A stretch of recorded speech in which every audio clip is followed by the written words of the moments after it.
Hi everyone, I'm ExtraMana, and today I am with Marzgurl. And for those who don't know, Marzgurl, if you could introduce yourself. Hi, yes, thanks for having me. Yeah, I'm known online as Marzgurl. Full name is Kaylyn Saucedo. I probably have best been known for my time on Channel Awesome, which I was with for the last 9 years up until this past week. So, yeah, producing videos for quite some time and all kinds of other stuff in between there. So before we get into Channel Awesome, I wanted to talk a bit about your background. So I understand that you spent some time in Japan. What was your experience like there? Yeah, I've been to Japan a small handful of times. I first went just on a vacation in 2006 while I was in college, and I had taken a semester or two of Japanese, and my Japanese wasn't very good at that time, but I totally fell in love with the country. It's just amazing out there. In 2008, I spent a semester attending KCP International Language Institute, so I studied up the language farther from there. And I took the Japanese language proficiency test, so I'm not like 100% proficient, but I do have a degree of proficiency. And I went back just several times. I last went back in 2015 and just spent a great time at the Tokyo Game Show. Ironically, we're talking right now during this year's Tokyo Game Show. But I that's an overwhelming experience, but it's so cool and it's so fun, and I'm always looking for my next excuse to go back. So what is it that you like about Japanese culture? What keeps drawing you back there? Man, there's just so many different things. It's hard to pinpoint one specific thing. There is a culture of courtesy and politeness. Some might argue that it's a little bit fake because it's so ingrained into the culture. But at the same time, it's hard not to appreciate that.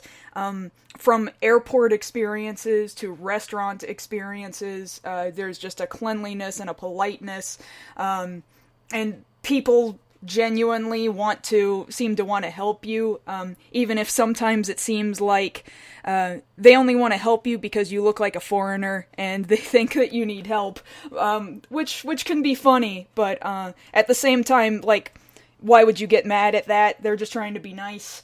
And the food, oh man, I could have just spent an entire trip doing nothing but going around and trying different foods. Maybe one day I'll plan that trip. That would be amazing.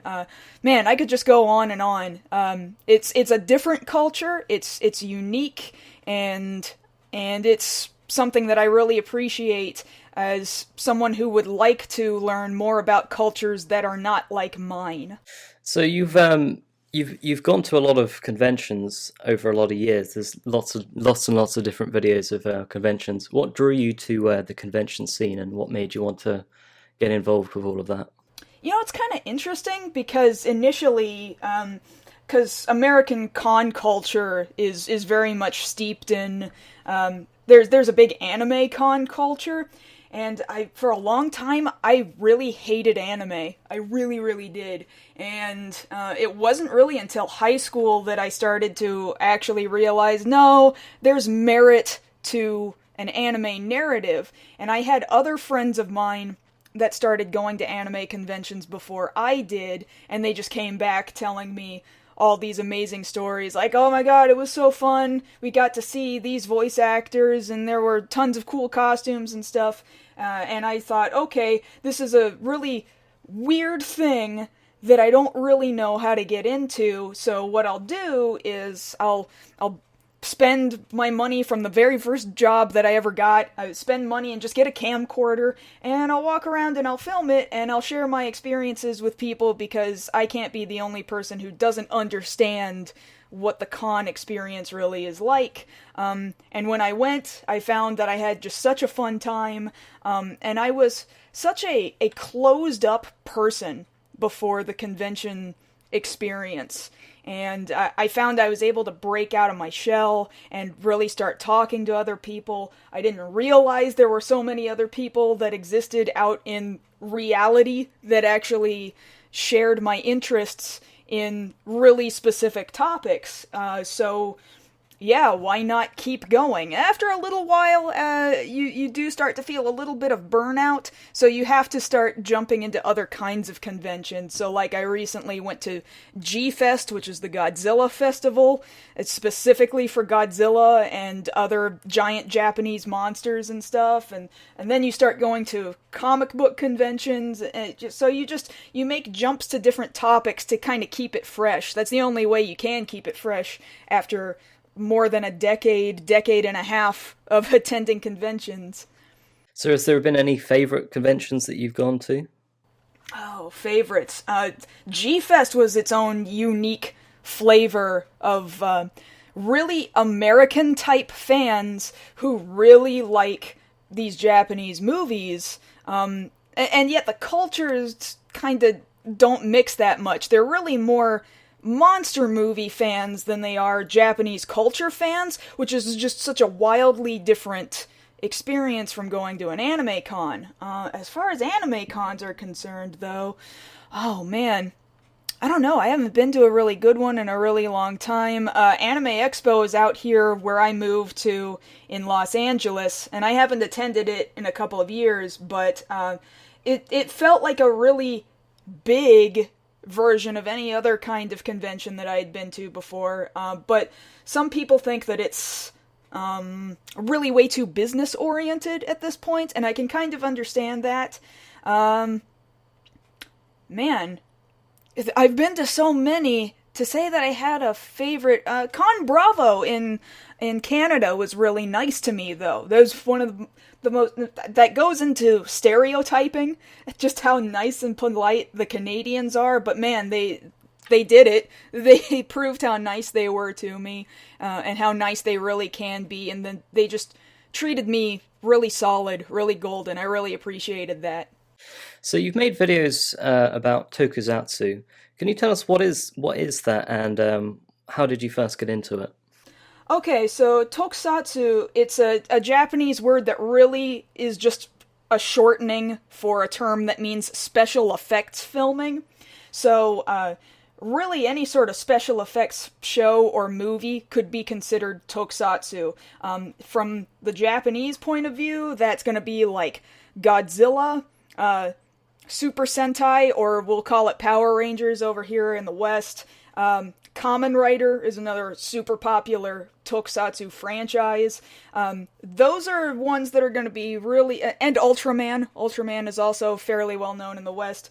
Those are going to be really popular Japanese Tokusatsu franchises. Although the Japanese also call some Western stuff Tokusatsu too. So the Marvel Cinematic Universe kind of counts to them as Tokusatsu.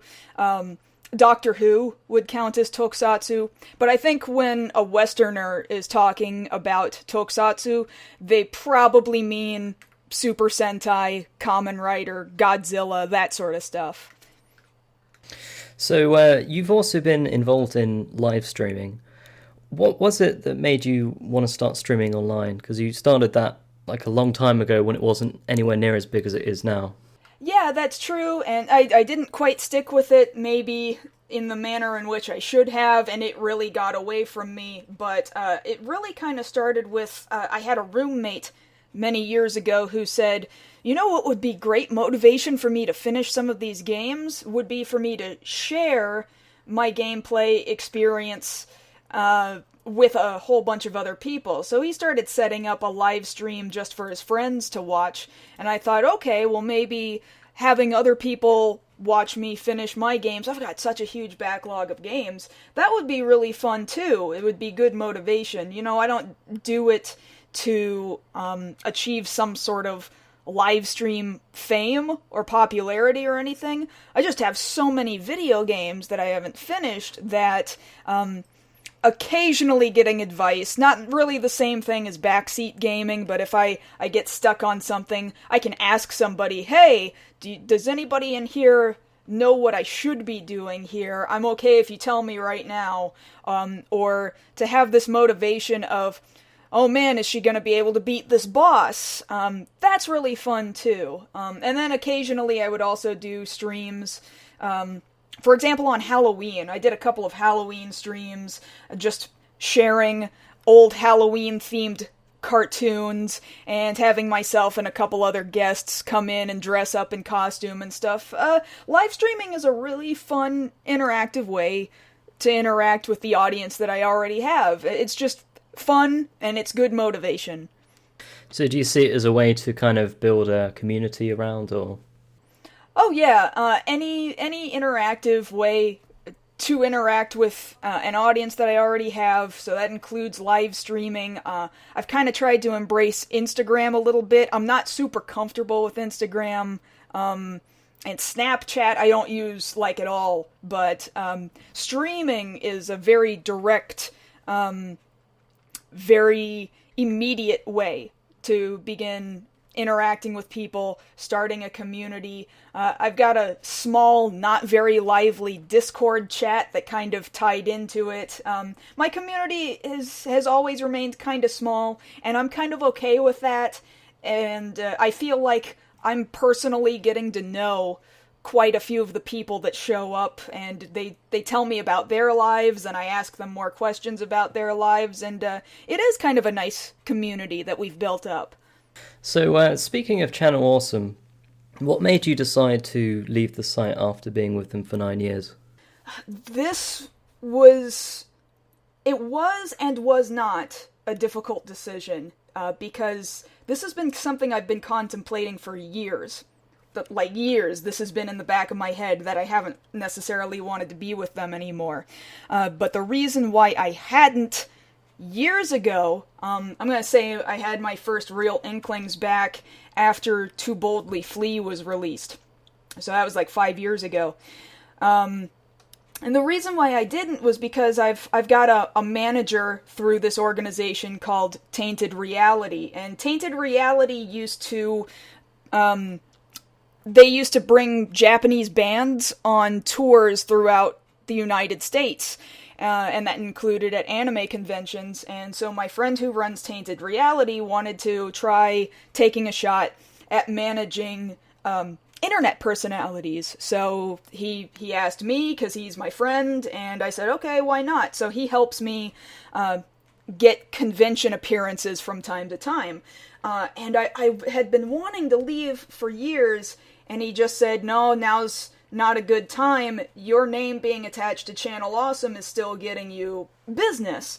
And I said, okay, I guess that makes sense. I would just rather stay really quietly in the background here and not talk to management and stuff. And so when you ask me why did I leave management, is really the largest reoccurring reason over the entire course of the entire time I had been with Channel Awesome. So that started from year one.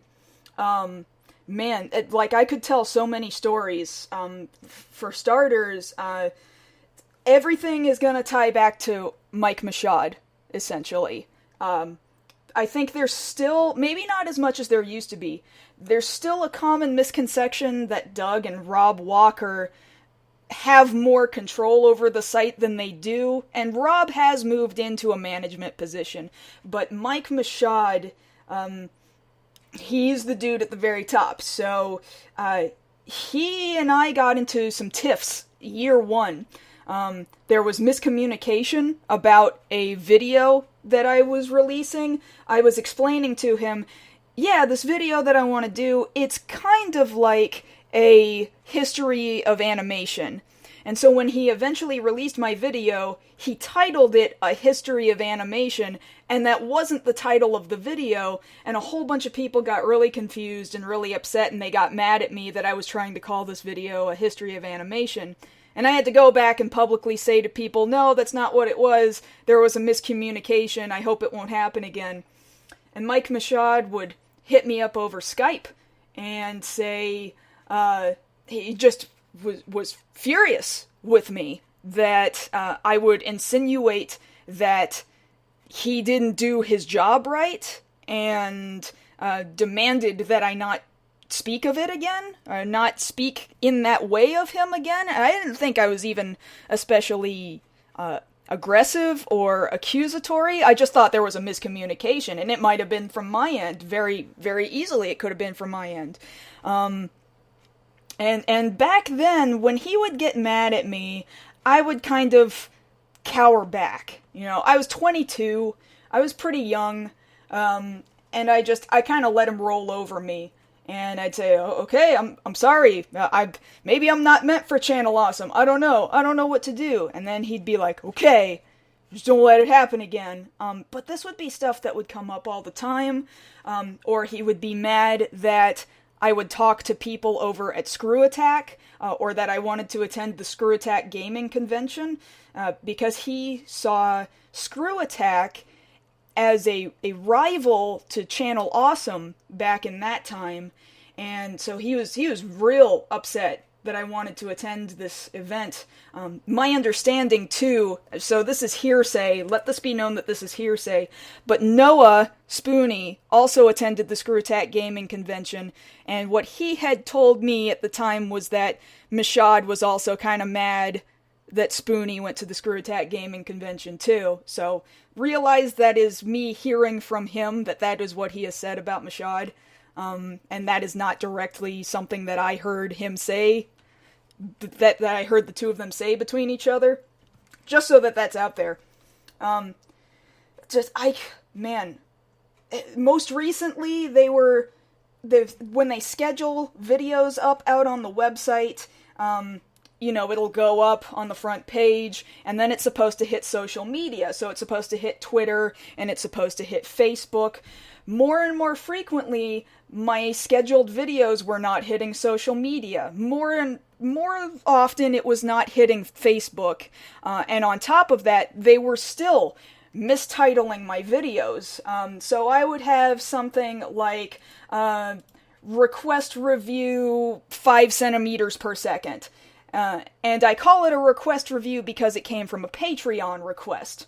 Well, they wouldn't call it request review 5 centimeters per second. They would call it 5 centimeters per second, Marzgurl. And I know that's like a really small thing, but I would leave a note in our scheduling system saying, hey, the name of this video, it's called request review for a reason, because this was done as a paid request through Patreon. Can you please title it as this? And they would ignore it completely and mistitle my video. These are just...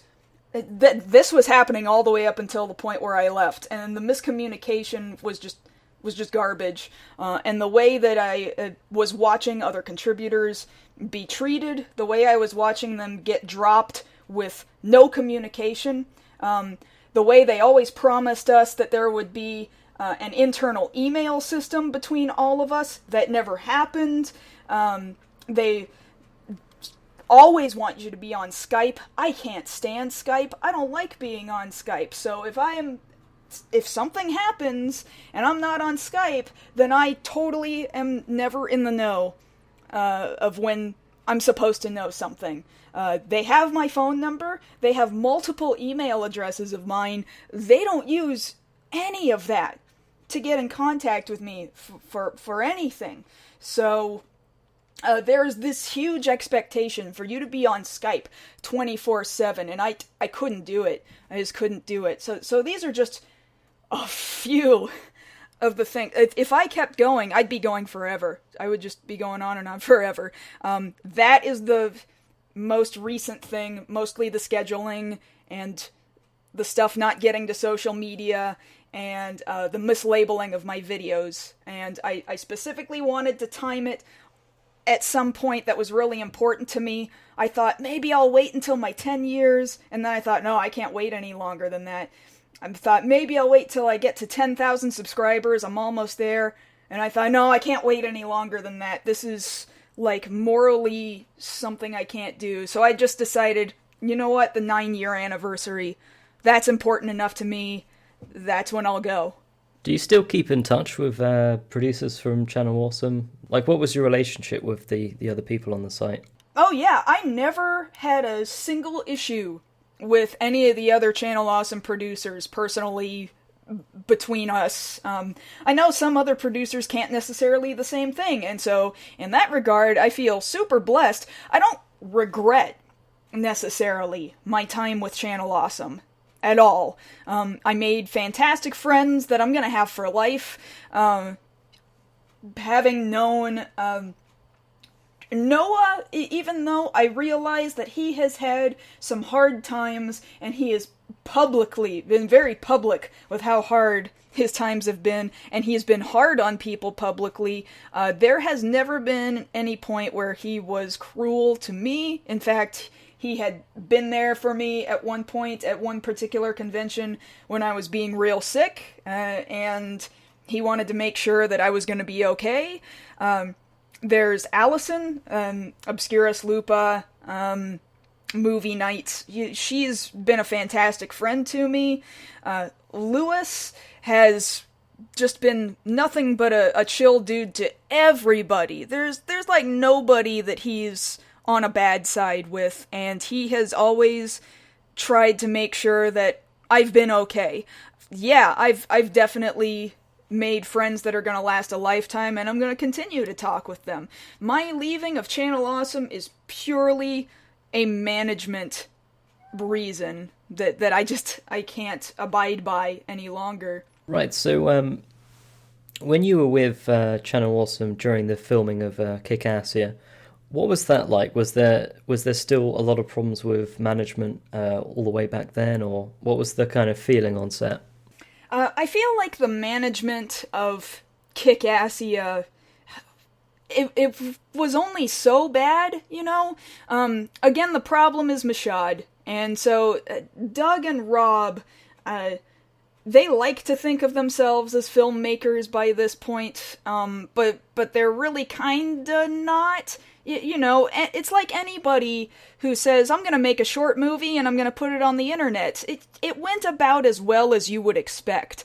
And I think at that point we were still kind of okay with it. We were okay with it in the brawl, and then when we got to Kick-Assia, it was like, oh, well, we're doing something way bigger than this. None of us have done anything like this before.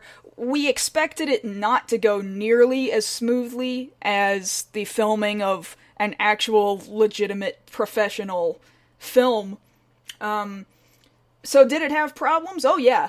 Yeah, absolutely. But it's because nobody... That went from management to the walkers to the actors to... Kevin Baugh, the guy who actually owns that house and runs Molossia, none of us knew how to do anything we were doing, and so the fact that it happened at that point in time was still a semi-magical thing, that it actually was something that could exist. It's kind of after that where you figure, okay, now we need to learn from our mistakes. If we're going to be constantly making movies, then we need to learn how to be filmmakers. And it sort of never improved from there. So Suburban Nights went approximately the same, and so did To Boldly Flee. Yeah, management was never good, but also I felt like Mike Mashad only had so much direct say in our day-to-day activities while we were filming some of these movies, so that wasn't so bad back then. But after a while, it was like, alright guys, get your act together, and then the act never got together. So what was different with the Brawl? What made that one different to shoot?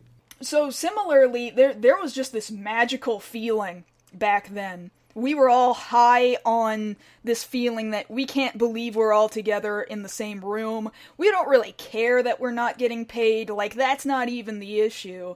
There wasn't an issue back then.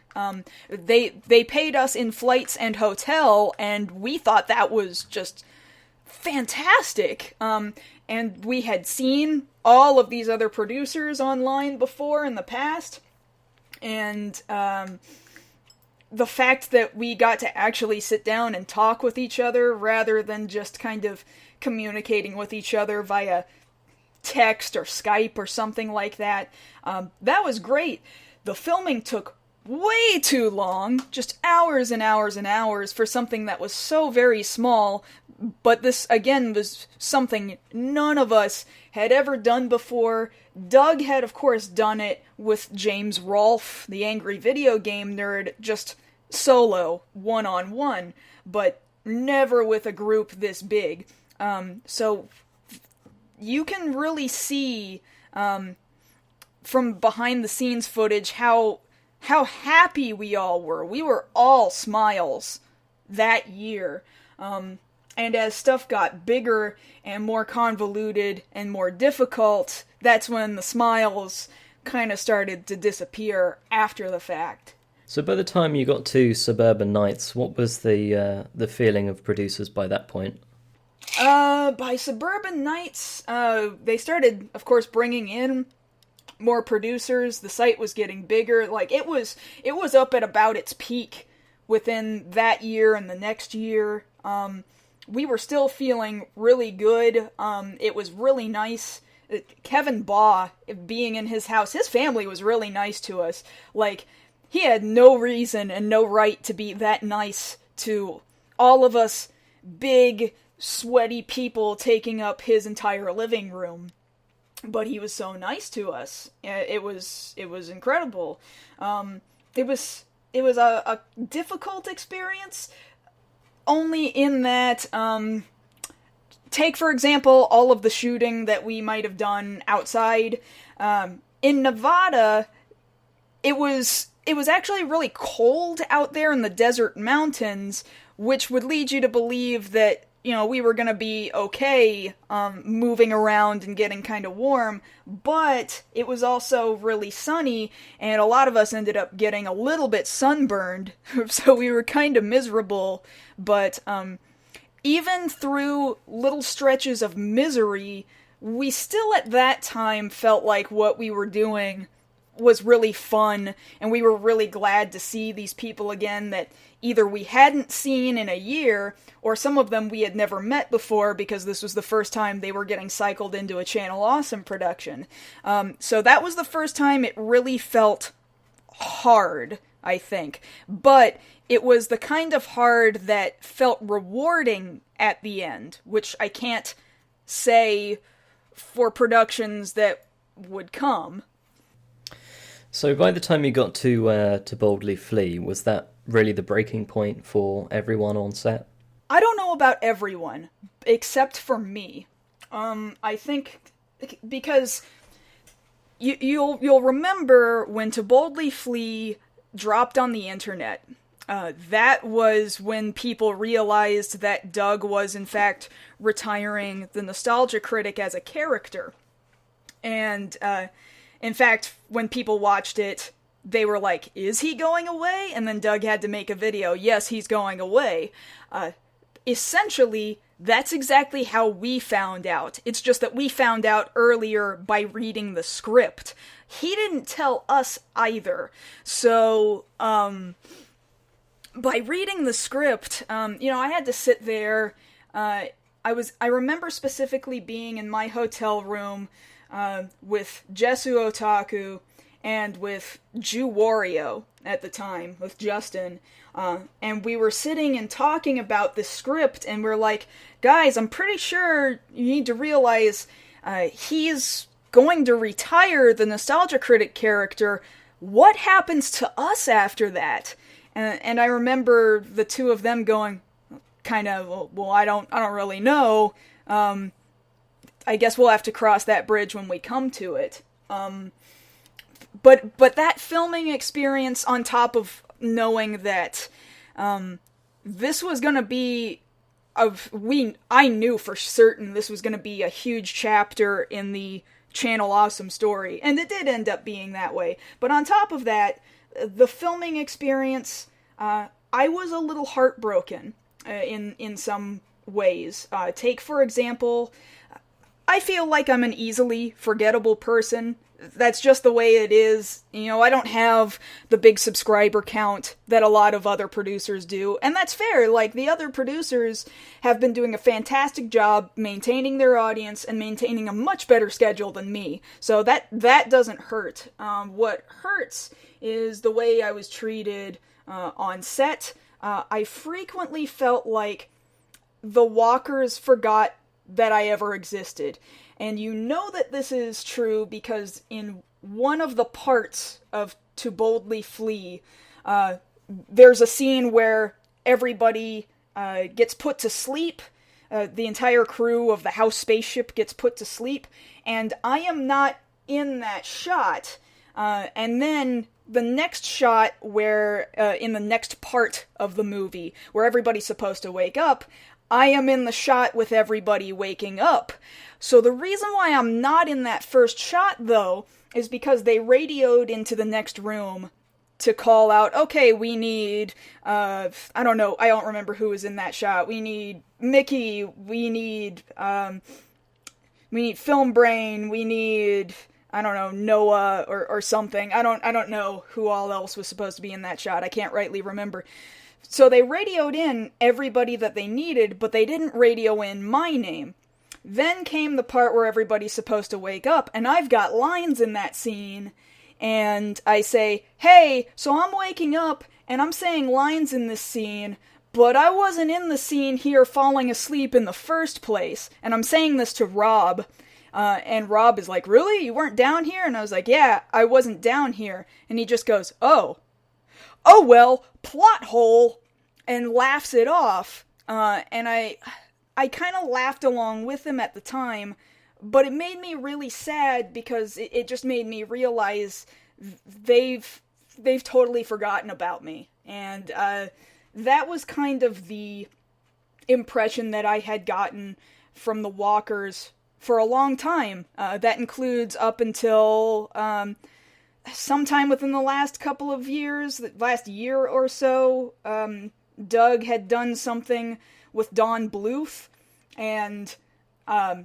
one of my biggest things I ever did was go through every single Don Bluth movie that Don Bluth had ever made as a series of reviews, and Doug never spoke to me about it, and I don't know if I even should have cared about that, and maybe I wouldn't have if I didn't suddenly start getting friends and followers saying, wow, Doug's doing a thing on Don Bluth, Kaylyn, when are you showing up? Like, they really expected I was gonna be there, and I was like, I didn't even know this was gonna be a thing, and some people are like, really? Are you serious? I would be mad about that. And I'm just like, mad? I don't know. A little disappointed? Yes, I guess so. And I was one of the older producers that never did a crossover review with Doug. He never asked, and the fact that I frequently felt forgotten by him never made me feel encouraged enough to ask him if that would be something he would be interested in doing. So, back to Boldly Flee, at the end of To Boldly Flee's filming production, we all had a cast dinner near our hotel, and Doug handed out individually typed out letters to each and every cast member. So he handed me my letter, and I open up this letter, and it's a really nicely written letter talking about particular memories of his experiences with me, and I assume all the other letters to everybody else were kind of the same, and he's just like, thank you for working with us for all these years on these productions, and then he signs his name. And for some reason, I just sat there with this feeling like, am I the only one in this room who's realizing he's telling us goodbye right now without necessarily saying the words that he's telling us goodbye? And for some reason, I'm just looking around at the whole rest of the table thinking, I don't know if everybody else gets it. I really, really don't. I think everybody thinks that this is going to go on forever. And To Boldly Flee did sort of address this idea that, well, reviews can't possibly be a thing that we keep doing for the rest of our lives. It's gotta end sometime. And I just sort of thought to myself, yeah, that may be true, but you don't have to sink the boat faster than it's already sinking. Like, there might have been a small leak in the boat already, but it felt like Doug shot additional bullet holes into the boat, and now it's just nosediving down into the ocean. And yeah, that was exactly the time where I felt like, I don't know how much longer I can stay. And again, the only reason I stayed any longer than I did was because I had a manager with tainted reality who said, no, your name connected with Channel Awesome still looks good for you. And now it's at a point where I don't agree that that is true anymore. After that, did you speak to other producers about basically the experience of how you were disappointed with how the site was going? Because afterwards, people like Obscurus Looper and Phalus, who'd been there for a long time, started to leave. So were you in contact with people like that, or was it just a mutual feeling? There was a little bit of a mutual feeling. I was definitely in contact with Allison. She and I shared a room together, for example, on Lewis's Atop the Fourth Wall movie. We had long, very long discussions about the state of how everything went down, about how she specifically was treated by Mike Michaud, and about how she was pretty unfairly let go. She was a little bit aggressive in how she handled things. However, from my personal opinion, I didn't feel like it was anything to be let go over, especially when the breaking point was that she missed a Skype call from Doug, Rob, and Mike Michaud. And when she missed that Skype call, that is when they made the decision to let her go. That was quite a bit unfair, I would personally believe. But yeah, I was there late, because I'm almost never on Skype. But I was in this group chat where Allison was very specifically saying, no, we need to have this conversation about how management is going, about how they treat people who want to have Patreon accounts, because for a long time, oh man, they hated the idea of Patreon and considered Patreon a form of e-begging. Never mind that Channel Awesome had done crowdfunding of their own that many would argue did not deliver on their promises. And so Michaud would just be yelling at her, no, we need to have this conversation privately, you and me. And Allison said, no, this affects a lot more than just me. We need to be having this conversation here in Skype. And that was just kind of ridiculous. There is a secondary Skype chat that is not the professional Channel Awesome Skype chat. There's a secondary Skype chat for producers that they kind of call the goof-off chat. And it still, to an extent, includes producers who once were on Channel Awesome and are not anymore. Not everybody, but a few people, myself included. And so many times concerns have been brought up within that chat, amongst many producers whom are still there, and they'll constantly talk about, I didn't like how this was handled, and some of those people did eventually leave. Some of them, like I just said, are still there. And I would say things like, guys, if we really feel this way about how everyone's being treated, about how their management is going, then it kind of doesn't make sense to stick around. Morally speaking, it doesn't make any sense to stick around. But some producers will say, oh, I'm hearing how bad things were for you. I'm so sorry to hear it was that bad for you. But it doesn't have any effect on me, and so I'm not going to do anything about it, and I'm not going to leave. Which, that's their choice, but I can't help but feel a little disappointed with them, in that they can see many, many people talking about how dissatisfied they are, or sometimes they'll even see the things for themselves, go through things that they're not satisfied with, and they'll stick around because they think, maybe because they still want to feel a sense of community, or that they always dreamed about getting to be with Channel Awesome, because there was a point in time where being attached to Channel Awesome was a really good feeling. Or maybe they're friends with other producers who are there with Channel Awesome. Or maybe they're friends with Doug and Rob. For all of these reasons, they'll choose to stick around. But in the end, I feel like sticking with a site that you know has been mistreating its producers for quite some time, and you can see it happening right before your eyes, and you can see public satisfaction in Channel Awesome drastically nosediving, it doesn't look good to stick with them. I felt like me silently sticking with Channel Awesome was sending a message that I did not want sent about myself anymore. I didn't approve of it. I didn't want to look like I approved of it. And it seems really clear to me, too, that this is what Channel Awesome wants. They kept bringing in video producers, and we kept getting told things about how we were going to be better treated as a community of producers, and that clearly has not happened. And what has happened instead, they've moved in favor of going full Chicago. Their full Chicago crew is the only crew that they acknowledge.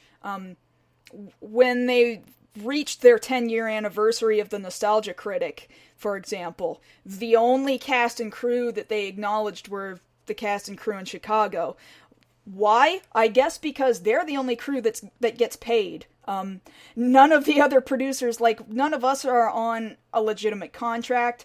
In 9 years, we have never been paid. In fact, year one, when I first got brought on, I was supposed to be handing my videos directly over to Channel Awesome for them to host on their channel. I didn't yet have a blip channel, and they said that they were going to be paying me based on the views that my videos were getting.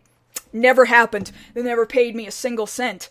And I was young and dumb, and I still stuck with them. And that's on me. That is totally 100% on me.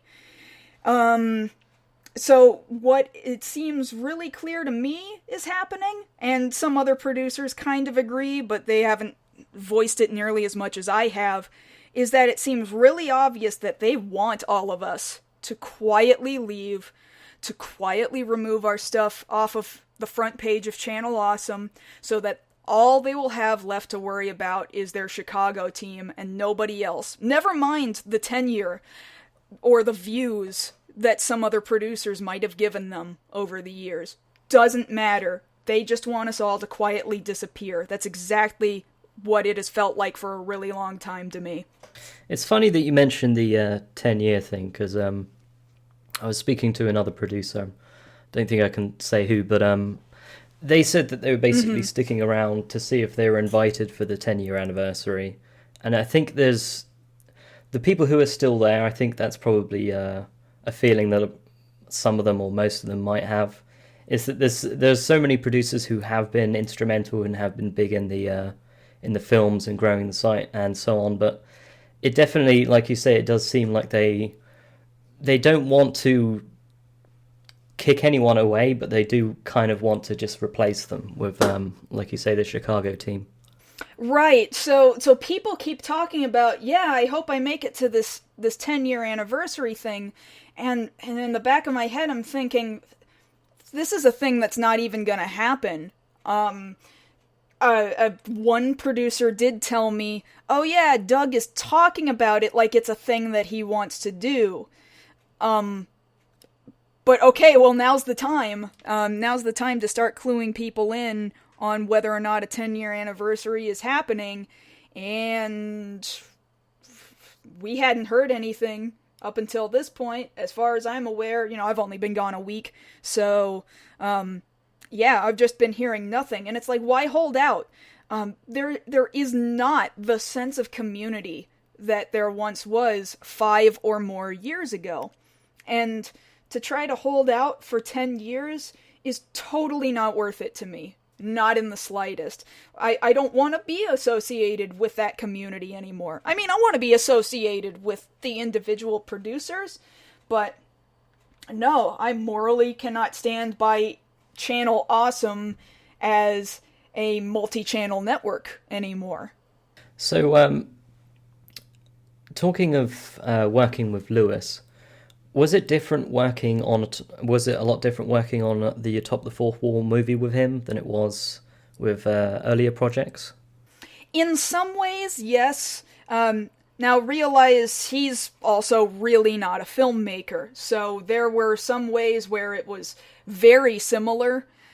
He would say things like, I want to do this like Doug, but I don't really want to do this like Doug. And in some ways he got it right. For example, he actually watches our stuff. So Doug would watch.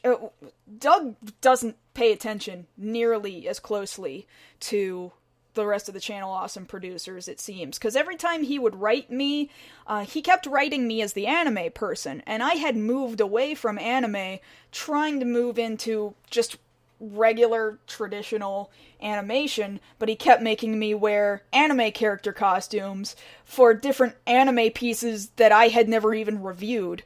But Lewis does know me, he does watch my stuff, and so he tried to write me the way he felt like kind of made sense for my personality. I'm not saying I did a real good job. I don't think I'm a good actor, but I appreciate what he tried to do, for sure. That, and he also paid us, which is more than I can say about working on Channel Awesome Productions. In fact, what was it, To Boldly Flee? That was the year that I believe they wanted us to produce crossover videos specifically for the site and then give the crossover videos to the site and not earn money off of them when we're losing money by being there filming To Boldly Flee. And they were making us sign contracts saying that this is what we were going to do, but we fought back and said, no, we need to produce something while we're out here so that we can make money. And Mike Mashad finally said, okay, you guys can produce 2 videos and give one of them to us, and the other one can be for you guys to make money off of. That was the only way we were getting paid. But that wasn't a thing with Lewis. With Lewis, he actually paid us, like his Indiegogo promised that he would, and we did crossovers with each other, so, you know, we walked away relatively happy people. So, talking of Farewell FamiKamen Rider, what was your role on that project? So Farewell FamiKamen Rider, that was not necessarily a movie that I wanted to make. I did and I didn't. So, as everybody knows, Justin Carmichael, JewWario, he had passed away in 2014, and everybody was just heartbroken, you know. He was supposed to be working on his own FamiKamen Rider web series for a long time. So FamiKamen Rider was a character that he created specifically as a parody of, we talked about Tokusatsu earlier in this show here, and Kamen Rider is one of those Japanese superhero franchises that Justin had gotten really attached to. So he thought, I'm going to make my own Kamen Rider, but I'm going to base it on the Famicom, the Japanese Nintendo Entertainment System. So he's themed this superhero character to kind of look like video game Nintendo related themery, and he has Nintendo themed attacks and weapons and stuff like that. So this was supposed to be expanded upon. He ran an Indiegogo campaign, and he raised something like $10,000 to get it done, and he was working on it. Things were getting rough. He left Channel Awesome, which, for as well as that seemed to go online, all I can say is that it was not a mutual leaving. I don't think I'm the appropriate person to talk about that, but he did not leave happily. That's all I can really say about it. And then he got screwed over by some other guy on some other website that he was trying to partner up with, and things were getting really hard. Making this movie was getting really hard, or his web series was getting really hard. I was supposed to come out and be a character in his movie out in Colorado, and I couldn't make it on the weekend that he wanted me to come out, and I feel really bad about that now, because after all was said and done, I think he felt really distraught and really frustrated that he was not going to be able to provide the web series that he wanted to all the people who contributed to this project. So after he committed suicide, I was heartbroken too, for a number of reasons. One, I had lost a friend, and two, people paid a whole bunch of money to see him make this thing, and this thing wasn't going to be made. And so my husband and I said, well, we know a whole lot about Kamen Rider, about Tokusatsu. Justin had talked to us about what he was hoping to do. We can't make the exact same thing that he was going to make because he's not here, but we can hit the tones that he was going to try to hit. On top of that, we had a staff member from MagFest contact me and ask, is there anything we can do to do something for Justin? And he really encouraged us to go ahead and make Farewell FamiKamen Rider. And oh my god, that was an experience, because we had no money. We didn't have access to his Indiegogo campaign money. Like, we did it on maybe like $500. We had no money to make this movie. And we had to do it in like half a year. With no people, no way to pay people, no way to kind of generate funds to get costume pieces and props and stuff like that.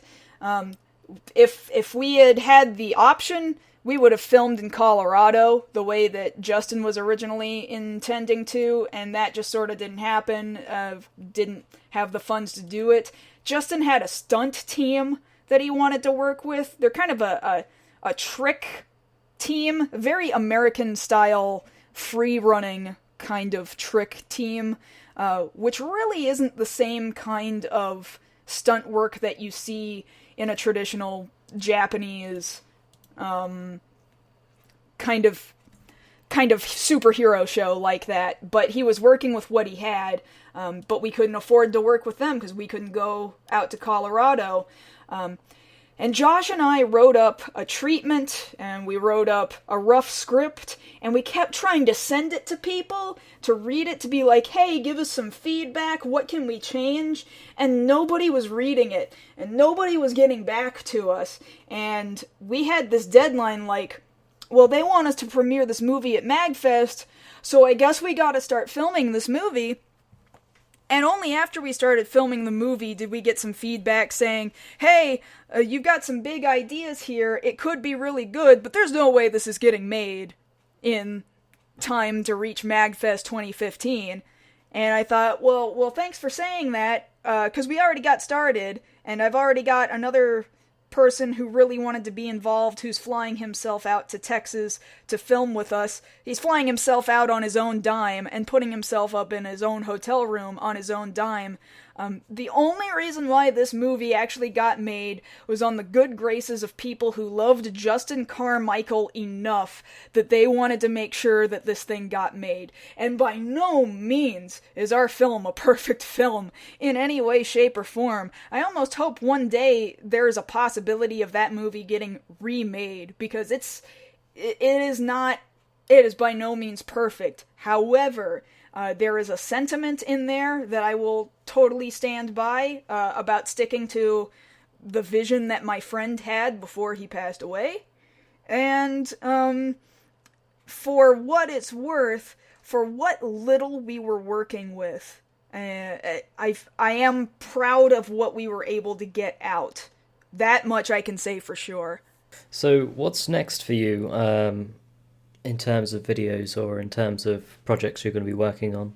Well, life has changed in a big way for me. So, like I said, I just recently moved from Texas to Los Angeles, and some people were asking questions like, oh, did you move out there to get into the entertainment industry? That's never gonna happen. And originally my answer was, well, no, it's not.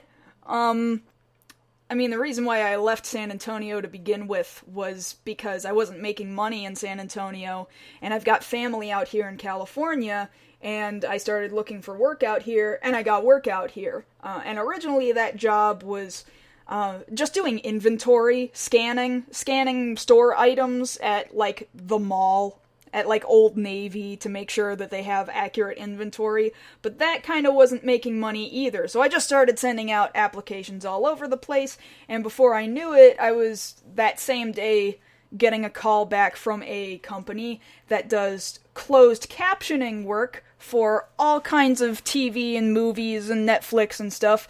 So right now, I'm in Burbank writing closed captions, which is super fun. And super rewarding. Like, I just got to work on the season premieres of Law and Order Special Victims Unit, on Chicago Fire and Chicago PD. I got to work on an episode of this next season of The Flash. That has been super fun. And I'm still producing video content. I've got quite a few request reviews that I still need to work on. They're still coming down the pipeline. I wish I had a little more time to do them, but they're absolutely still coming. And so anyone who is still stuck with me, even after leaving Channel Awesome, I super appreciate it, because I don't want to give up producing video content at my regular pace, at my regular output, and the kind of content that makes me happy. So, yeah, I'm keeping constantly busy, and it's so rewarding, and it's so much bigger to me than Channel Awesome, and I don't regret leaving. I don't regret having been there, either, but I'm happy with where I am right now. What might be interesting to know is that I'm slowly finding myself becoming an extra in different things out here, mostly because they pay, not because, like, the people who said, oh, she's gonna try to get into the entertainment industry. Well, that wasn't my intention, but I do need to make money, so I've become an extra as an audience member for a variety of different shows that, until they air, I'm on an NDA, so I can't tell you which ones, but I'll definitely be able to publicly say which ones in the near future, as well as an indie film, which, that I didn't sign an NDA for, but I'm not gonna be filming with it until November, so I kind of don't want to say anything too early in case changes are made, so I'm gonna wait on that, but this is an exciting time for me, where I'm just trying to figure out what it is that I'm meant to do with my life now, and I think I'm on the right track, and I think I'm part of some exciting things that people are going to be able to see. I don't feel like, and I feel like I'm in the right place to be doing those things too, because people make fun of my acting capabilities. That's because they're totally right. I am not an actor. I don't want to be an actor, but I can be an extra. I can work the hell out of being an extra, so me standing around in the back of things and just adding to a scene, that's kind of cool, and that makes me happy. I will definitely be telling people more about what I'm supposed to be, maybe kind of showing up in a back corner of a dark room somewhere in the future, so I hope you'll keep an eye out for that. Other than that, I guess just keep an eye on my social media. I'm Marzgurl pretty much everywhere. Twitter, Facebook, Instagram, YouTube, so, Twitch. Yeah, I am not a difficult person to find, and I look forward to seeing people across social media and talking to people in the near future. I always love talking to people.